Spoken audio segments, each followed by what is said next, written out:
Hi, in front of me is Samsung Galaxy Tab A8.0 and today I would like to show you how you can set up screen lock on this device.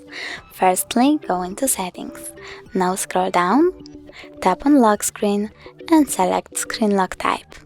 Over here, pick one of the locking methods, pattern, pin or password. I will go with pattern, so I have to click on it.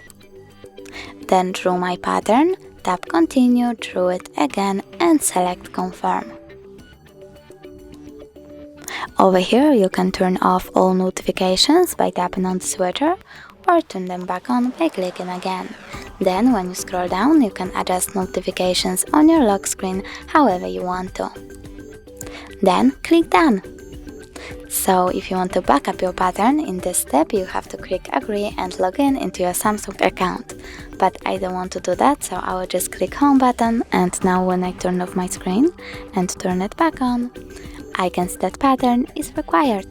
Thanks so much for watching. If you enjoyed this video, don't forget to leave a like, comment and subscribe. Bye!